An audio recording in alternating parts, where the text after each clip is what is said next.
This man next to me, I'm going to unveil him in a second. You can't see him. Marco Santini is doing the good work in the world. Yeah, it's been an amazing last year. I've painted at many schools and charities all around the world.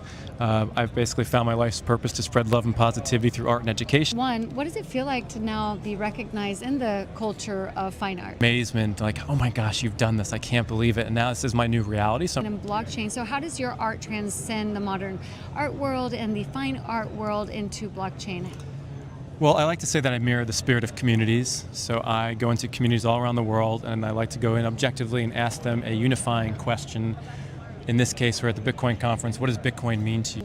What's the top 3 things that you would share with artists out there wanting to be in this space? The art world is a wild, wild west. There are people who are going to try to scam you, try to get the best of you, try to say things that are there and not there. And so you really have to trust in yourself and trust in your gut. Hello everyone, this is Brandi Veil, and I am at the Bitcoin 2024 conference, and if you haven't been watching my stuff, you need to. I just want to tell you, this man next to me, I'm going to unveil him in a second. You can't see him.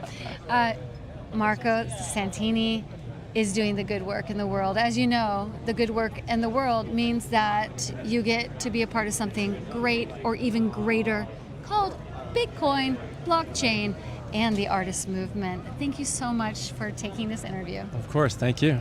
So you've been busy since we spoke last, maybe about 12 months ago, maybe 18 months ago, and you have been on a mission, as you always are, as you always art. I know I'm cheeky, I can be that way.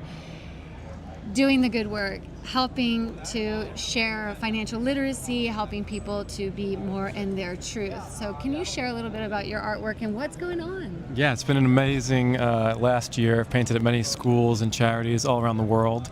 I've basically found my life's purpose to spread love and positivity through art and education. So that comes with selling fine artworks, but also with each fine artwork I sell, I donate a school or a charity anywhere in the world, a free mural included. So the buyer gets to have a really awesome piece of art and know that they're doing something great in the community. So that was really tied into my NFT project, the signature series on Maker's Place, which did really well. I last month sold my first ordinal on the Sothebys website, which was a huge career highlight. I cut up the first ever Bitcoin magazine, and they actually purchased it and brought me here, which is why I'm standing next to you. Sothebys, Sothebys, Sothebys, Sothebys, Sothebys. No, honestly, if anyone out there is listening, we know as an artist, this is one of the top tiers that you want. Christie's and Sothebys, right?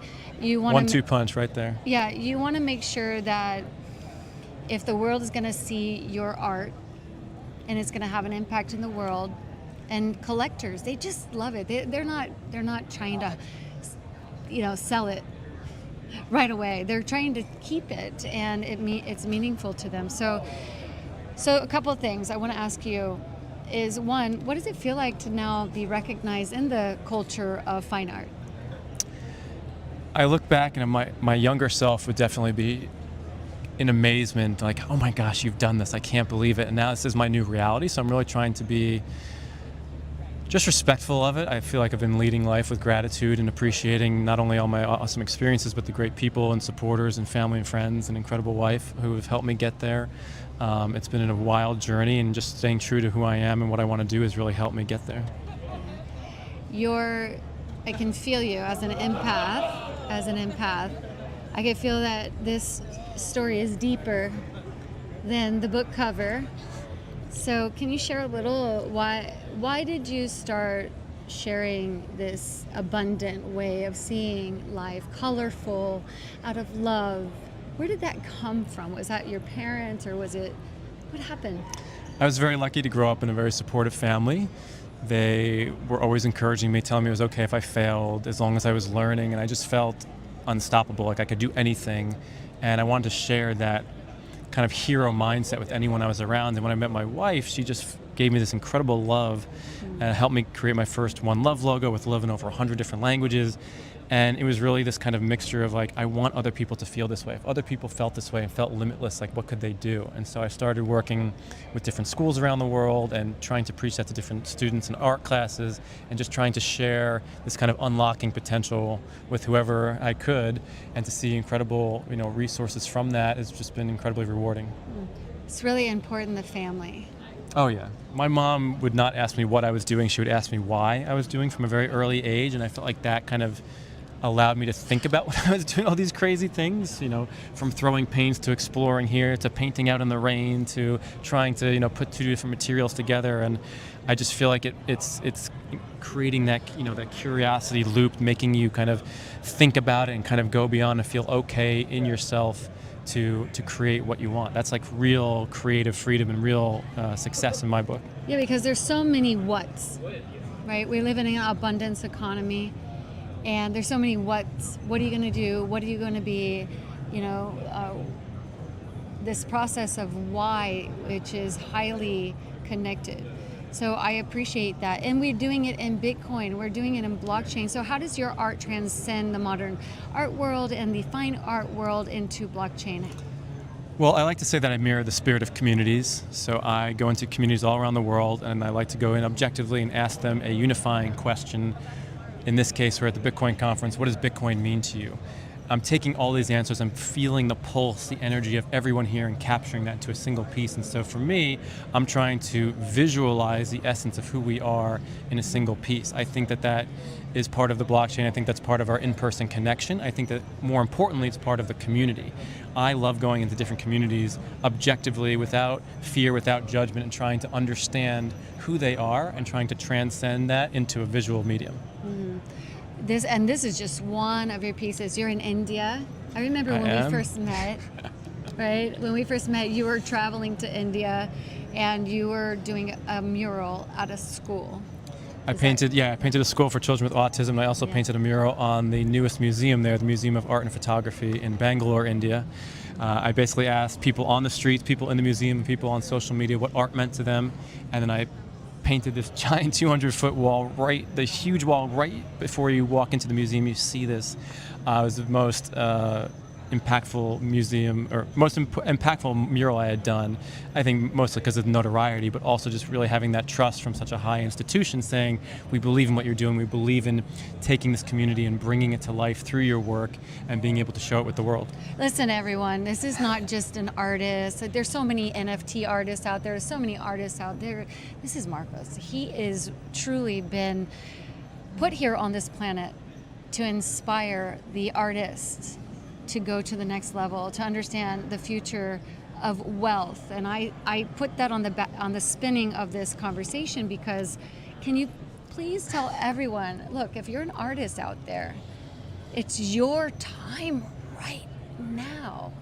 And so I want Marcos to share with you, like, what have you been through, what to look out for, what not to get involved with maybe.